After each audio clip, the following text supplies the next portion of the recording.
বিসমিল্লাহির রহমানির রহিম। আসসালামু আলাইকুম প্রিয় লেবু চাষি ভাই ও বোনেরা, আপনারা সবাই কেমন আছেন? নিশ্চয়ই ভালো আছেন। আমিও আপনাদের দুয়ায় এবং আল্লাহর রহমতে অনেক ভালো আছি।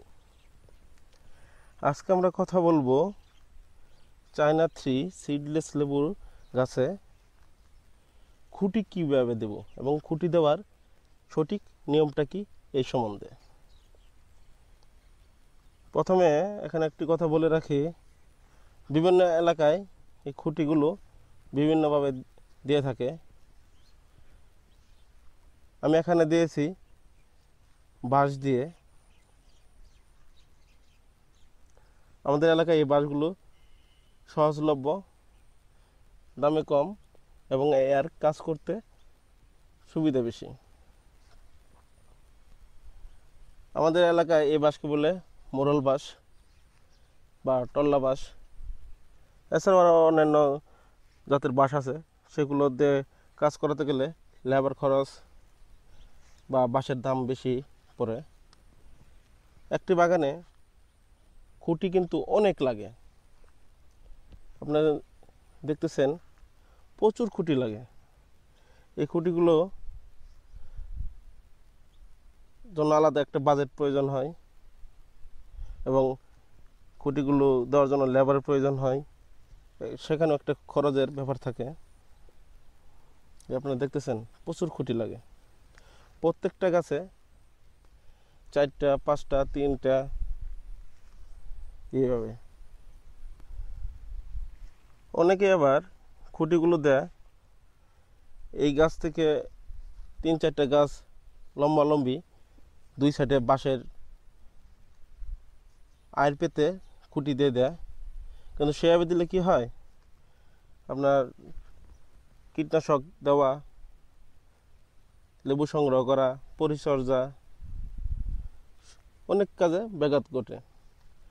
আর আমরা যদি এইভাবে খুঁটিগুলো দিয়ে থাকি তাহলে আমাদের এখানে জায়গাও কম লাগতেছে, চতুর সাইড চলাফেরার জন্য সুবিধা। যে ডালগুলোতে লেবু আসছে বা লেবু আসবে সেই ডালগুলোকে আমরা খুঁটি দেব। প্রত্যেকটা বাঁশের খুঁটিগুলো আমরা এইভাবে ইউ আকৃতি করে কাটবো। আমি আরও দেখাই। উপরের অংশগুলো আমরা ইউ আকৃতি করে কাটবো যাতে গাছের ঢাল ভালো আটকে থাকে। এই যে দেখতেছেন প্রতিটা খুঁটি ইউ আকৃতি করে করাইছে। এই এখন এখানে কিন্তু গাছে ফুল আসতেছে। এই ফুলগুলো যখন আসবে তখন এই ফুলে লেবু হবে এবং লেবুর বারে যাতে এই ডালপালাগুলো ভেঙে না পড়ে, মাটির দিকে ঝুলে না পড়ে বা বাতাস সে গাছের ডালপালা ভেঙে না ফেলতে পারে বা গাছকে নাড়িয়ে দিতে না পারে, তার জন্য আমাদেরকে খুঁটি দিতে হয়। এই খুঁটিগুলো আর নিচের অংশ আপনারা হালকা সুচালু করে দিবেন যাতে মাটির সাথে ভালোভাবে গিথে থাকতে পারে, মানে খুঁটির গোড়ার অংশ নড়াচড়া করতে না পারে, তার জন্য নিচের অংশ হালকা সুচালু করে দেবেন। আরেকটা জিনিস আপনারা এখানে লক্ষ্য করছেন কিনা, যে আমি এখানে যে গোবর সারগুলো দিয়েছি, আপনারা এইভাবে গোবর সারগুলো দিয়ে দিবেন। নিয়ে আনার পর এখানে আপনার 20 থেকে 25 দিন আগে রাসায়নিক সার দেওয়া হয়েছে। রাসায়নিক সার দেওয়ার পর এই গোবর সারগুলো দেওয়া হয়েছে।